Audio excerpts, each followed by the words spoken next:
when it comes to music, there's just so many different generations of it that it's like, I don't know, sometimes it makes me wonder, like, all right, what's my favorite generation of music? Are we talking jazz days, 20s, 40s, you know what I'm saying? Are we talking rock and roll, 50s, 70s, you know what I'm saying? Are we talking soulful? Are we talking hip-hop? Are we talking R&B? What is your favorite generation of music? Me personally, and I say generation, right, and not genre, because of the time span at which they all held their own. As far as me personally, I'm one of those people that will find the beauty in everything. So trying to pick a favorite, like a finite favorite like if somebody said you had to listen to this forever, it's hard for me, because I genuinely would like to listen to some classical, but I would also like to. You see how he brought his voice down for that one? I like classic. You know what I'm saying? Classic. But I also would genuinely, just as much as that classical, like some Eazy-E, like Ice Cube. Like, bro, I couldn't go the rest of my life without listening. It was a good day. You know what I'm saying? It's how we do. It's flow. That's because hip hop has found a way to sort of blend everything. You can be anything. That's true, but I also feel like more and more, even though we're talking about generations, I feel like more and more genres are finding ways to incorporate that as well. I just think hip hop. Well, you have to think about it, right? First. My bad. Yeah, I'm done. Okay. I mean, you gotta think about it, right? Like, rock and roll in the 50s was considered devil's music. Yeah. You know what I'm saying? 100%. Hip hop in the 80s, 90s was basically considered the same thing, if not worse, even. You know what I'm saying? Who brought it up. Exactly. Because of the cultural, you know. But I mean, when you look at those two, the similarities are out of this world. Yeah. You know what I'm saying? The only true difference. But to be 40 years apart in generation. Yeah, you know what I'm saying? That's something crazy. That's we always talk about imagination. That's true imagination. Being able to make something sound that different but talking about the same stuff, that's talent. You know what I'm saying? And that's where cadence falls into music. It always used to be about lyrics. Nowadays you hear people talk about, oh, this guy has no lyricism, this guy has no nothing. It's because people are starting to realize it's about what you sound like. Because when you're listening to music, and that's just for certain people. Right. For certain people like me, I've learned to love both. I've learned to love somebody who doesn't know what they're talking about but sound good, versus somebody who's saying something informational but don't really got flow. You know what I'm saying? I've learned to not only like that but incorporate it into my own flow. You know what I'm saying? I figured out how, I'm following. Not only just how, but why rhyme schemes are so important. Why ad-libs are so important is because it's all just sound and there's no actual rule book. There's just a bunch of cheat codes to a game.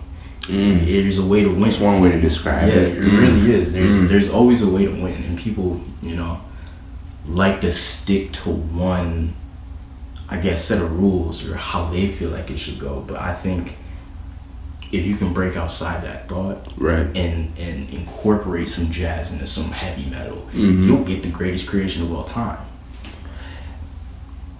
It's because I know this is true for music, and I bring this up because I don't know if it's true for art as well. But music is very out with the old and with the new. Everything is constantly moving when it comes to music. That's true. And it's, I guess it's true for art as well. You could say that too about film.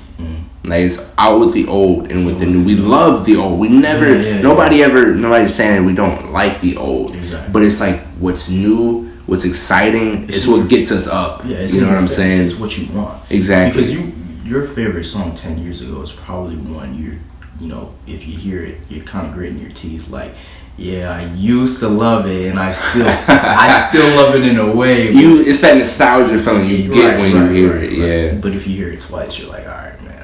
But nowadays, I guess when it comes to music, it's really about playing with your sound. It's about what can you do that's different with your sound, with the sound of you, not the beat, not the anything else. Of course, we still need a great beat regardless, but It's what you can do with your sound. I think. So I ask you, as a musician, how does that change the way you view music? When it changes everything, because going from thinking you need a good beat and good lyrics to understanding that you can literally do whatever you want to and make it sound like something. Okay. It gives you so much opportunity that it's ridiculous. Like, you can never run out of ideas. The only reason why people do is because they listen to other people and they go, oh, my fans want this, or my haters don't like this. The reality of it is, it doesn't matter what you do. You're gonna have lovers, you're gonna have haters. If you just put your energy into the right focus, you're never gonna fail. You only fail if you give up, and you really only end up giving up is if you listen to people telling you you're trash. Now, it's a little bit different for me, because I genuinely am one of those people that like hearing I'm trash, because for one, it makes me laugh, and for two, it gives me more opportunity to get better and prove somebody wrong. But that's the thing. Okay, I asked you another question as a musician. You're definitely not trash, right? So it's like, when you hear haters say that you are trash, does that affect when you're writing? Do you take that into account when you're writing? What the haters say, what people who don't like you say, I take it into account. However, it's 100% positive. For me, it has to be, because I can't. It's hard for me to, just because of my past and how things have unfolded in my life. Nowadays, it's hard for me to hear criticism and take it as a bad thing. It's so normal for me that I've had to force myself to realize that it was good and it was something you could just laugh at.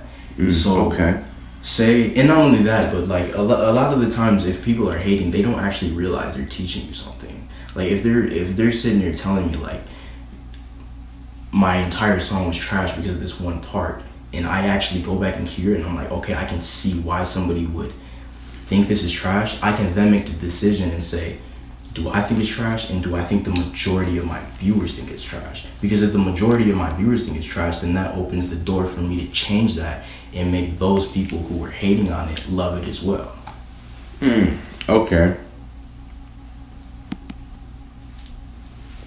I like it.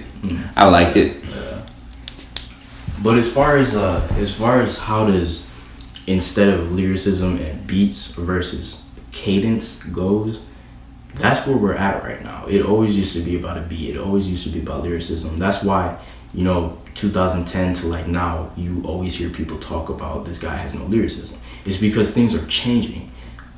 In with the new, out with the old, out with the whatever you say. You know what I'm saying?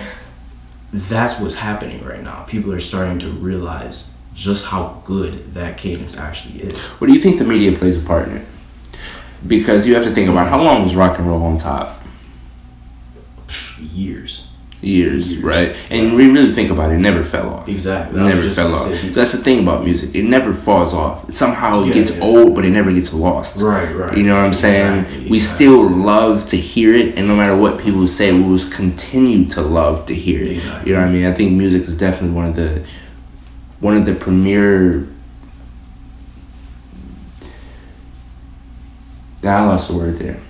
But it's definitely one of the premier art forms that is consistent. No matter what era, no matter what genre, no matter what generation of music, it still stays consistent with the platform of people who like it are going to listen to it, so it doesn't necessarily matter what other people think. Exactly. You know what I mean? Right. But I guess when you're trying to become famous, rather, it does matter. It matters a big deal, because if you're aiming for a specific goal rather than just doing your thing, you focus more on what people say rather than what you think. So you can have an idea, but when you're searching for an end goal, and again, this isn't bad because this is actually what I'm doing. When you're searching for an end goal, you don't worry about how you feel, you're worrying about what other people are hearing. Because if you can get the entire world to like a song that you don't like versus a song that you love but the entire world doesn't, and it's either about passion or money for you. If it's about the passion, you're just gonna stick with a song you love. If it's about the money, you're gonna stick with a song you hate.